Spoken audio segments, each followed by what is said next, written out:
ஆண்டவா, எல்லாரும் எப்பவும் மன நிம்மதியோட எந்த தொந்தரவும் இல்லாம சந்தோஷமா இருக்கணும்.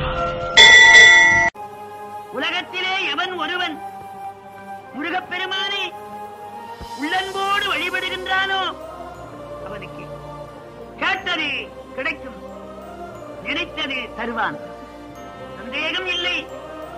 Hello viewers, welcome back to our channel middle class traveller. நம்ம சேனலை தொடர்ந்து பார்த்துட்டு வரீங்க அப்படின்னா கண்டிப்பாக உங்களுக்கு தெரிஞ்சிருக்கும், நம்ம ஒரு சேலஞ்சாகவே இதை பண்ணிட்டு இருக்கோம். ஆமாங்க, என்னால் முடிஞ்ச வரைக்கும் தமிழ்நாட்டில் இருக்கிற எல்லா முருகர் கோவிலுக்கும் போயிட்டு அந்த கோவிலோட வரலாறு, அங்கே இருக்கிற முருகரோட மகிமைகளை எல்லாருக்கும் எடுத்துகிட்டு சொல்லணும்னு வீடியோவாக பதிவு பண்ணிட்டு இருக்கேன். அந்த வரிசையில் இப்போ நம்ம புதுக்கோட்டை மாவட்டத்தில் இருக்கோம். இப்போ நம்ம போகிறது 3வது முருகர் கோவில். இதுக்கு முன்னாடி நம்ம வையாபுரி முருகர், குமரமலை முருகர் கோவிலை பார்த்துருக்கோம். அதை தொடர்ந்து இப்போ நம்ம தேனிமலை நோக்கி போயிட்டு இருக்கோம். வாங்க போகலாம்.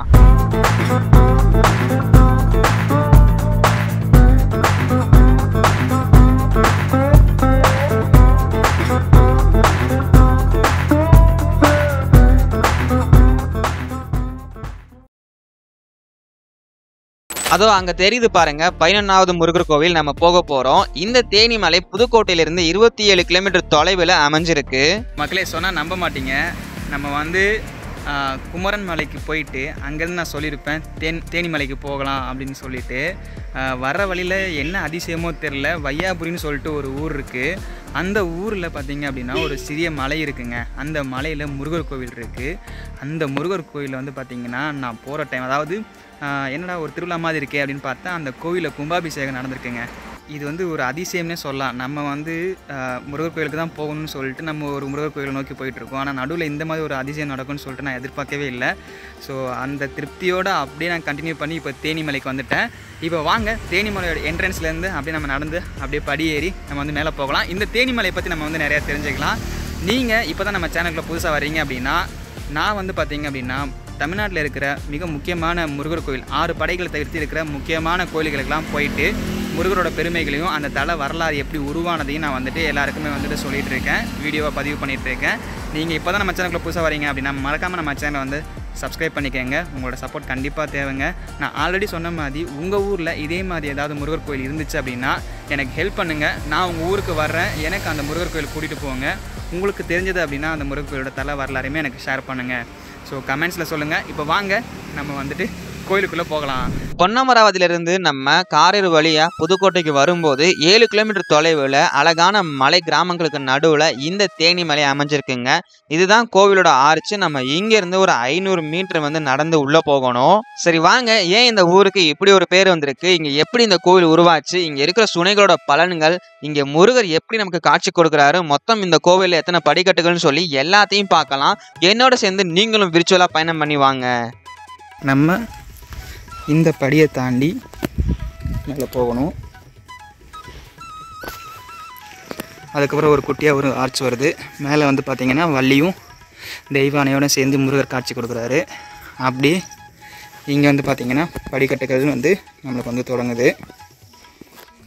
வந்து பார்த்திங்கன்னா நல்லா அழகாக முதல் படி ஏற போகிறோம். படியை எண்ணிகிட்டே போகிறேன். 1. இந்த ஊருக்கு பெருமை சேர்க்கிற வகையில் அங்கே இருக்கிற தேன்கூடுகளை கொண்ட மலையில் அழகுற அமைஞ்சிருக்கு நம்ம சுப்பிரமணிய சுவாமி திருக்கோவில்.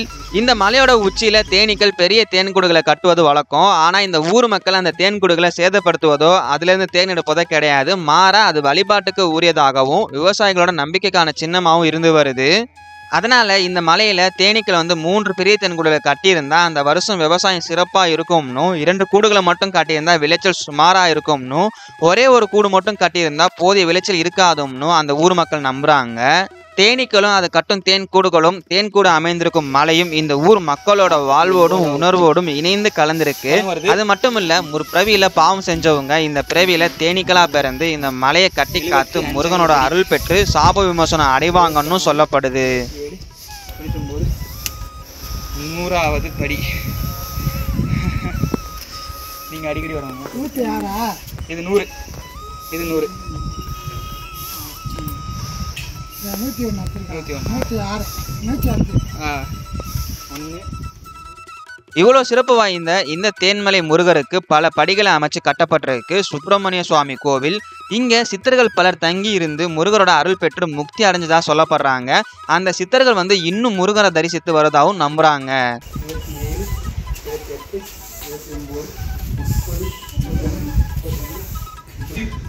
133 படிகளை தாண்டி நம்ம மேலே வந்ததும் இங்கே பாருங்க எவ்வளோ இயற்கையான ஒரு காட்சி.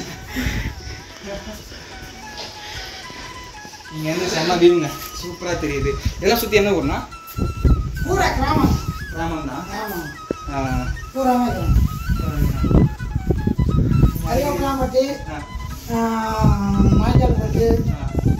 ஒவ்வொரு ஊரும் எல்லாமே வந்து ஒரு வந்து இதாக வரும். இந்த ஊர்லாம் ஓகே கருவேப்பிலாமட்டி. சரி சரி சரி 133 படிகளை தாண்டினதுக்கப்புறம் இந்த அழகான இயற்கை காட்சி ரசிங்க. வாங்க இப்போ தொடர்ந்து. இந்த தேன்மலை முருகன் கோவிலில் அழகிய சுனைகள் இருக்குங்க. அந்த சுனையிலேருந்து தான் அபிஷேகத்துக்கு தண்ணி எடுத்துகிட்டு போகிறாங்க. இந்த சுனைக்கு ஒரு தனி சிறப்பே இருக்குன்னு சொல்லலாம். 63 64 164வது படி.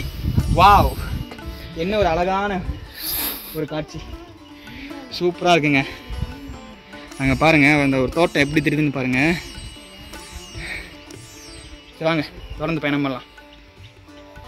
ஒரு தடவை புதுக்கோட்டை மன்னர் வந்து வனப்பகுதிக்கு வேட்டையாட போகும்போது அவருக்கு திடீர்னு வயிற்று வலி ஏற்பட்டிருக்கு. வலியால் துடிச்ச அவருக்கு அவர் கூட வந்தவங்க யாராவது வைத்தியர் இருக்காங்களான்னு சொல்லி தேடும் போது வைத்தியர் யாரும் கிடைக்கல. அங்கே ஒரு ஆடு மேய்ச்ச சிறுவன் கிட்ட போயிட்டு விசாரிச்சிருக்காங்க, இங்கே யாராவது வைத்தியர் இருக்காங்களா அப்படின்னு சொல்லிட்டு. 99 100ங்க. இதோட வந்து 200 படிகள் வந்து நிறைவேறுது. இதுக்கப்புறம் நம்ம 201வது படியிலேருந்து ஏற போகிறோம். கோபுரத்தோட அழகை பாருங்கள், செம்மையாக இருக்குது. நல்ல ஒரு அழகான கோபுர காட்சி, முருகரை தரிசிக்க. வாங்க தொடர்ந்து மேலே ஏறலாம். 201வது படி. 2 3 அந்த சிறுவர் வந்து சொல்லியிருக்காரு, இந்த மாதிரி வைத்தியர் யாரும் இல்லை, ஆனால் இதுக்கு மருந்து இருக்குன்னு சொல்லிட்டு இந்த தேன்மலையை சுட்டி காட்டி அங்கே இருக்கிற சுனைகளில் இருக்கிற நீரை கொண்டு வந்து கொடுங்க, அவருக்கு வலி சரியாயிரும் அப்படின்னு சொல்லியிருக்காரு. அதைப்படியே வந்து அவங்க கூட வந்தவங்க கொண்டு போய் கொடுத்துருக்காங்க, வலியும் போயிருக்கு. 244வது படியில் படிக்கட்டுகளை முடிச்சிட்டோம். இப்போது இதை தாண்டி ஒரு 10 படிகள் இருக்குது. அதை தாண்டி நம்ம வந்து கோயிலுக்குள்ளே போகணும். வாங்க கோயிலுக்குள்ளே போயிட்டு அதுக்கு முன்னாடி ஒரு அழகான காட்சியை நான் காட்டுறேன். இங்கே உச்சியிலேருந்து பாருங்கள், செம்ம வியூவாக இருக்குங்க. அதுக்கப்புறம் மன்னரோட ஆணைப்படி இந்த தேனிமலை முருகன் ஆலயம் வந்து கட்டப்பட்டிருக்குன்னு சொல்லப்படுது.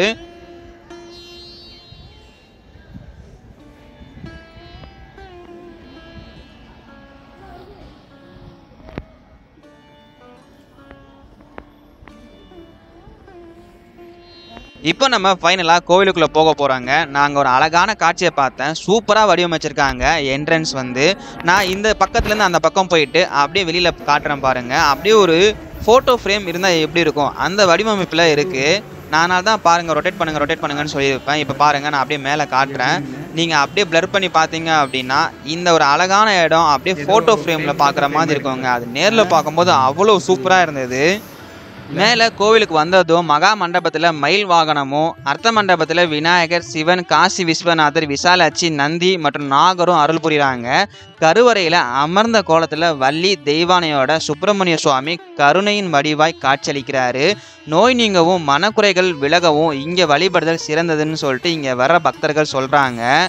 டைம் கிடைக்கும்போது கண்டிப்பாக இந்த கோவிலுக்கு போயிட்டு வாங்க. இயற்கை நிறைந்த சூழலில் முருகரை தரிசனம் பண்ணும்போது பலன்களை தாண்டி அவ்வளோ ஒரு நிம்மதியும் புத்துணர்ச்சியும் கிடைக்கும்.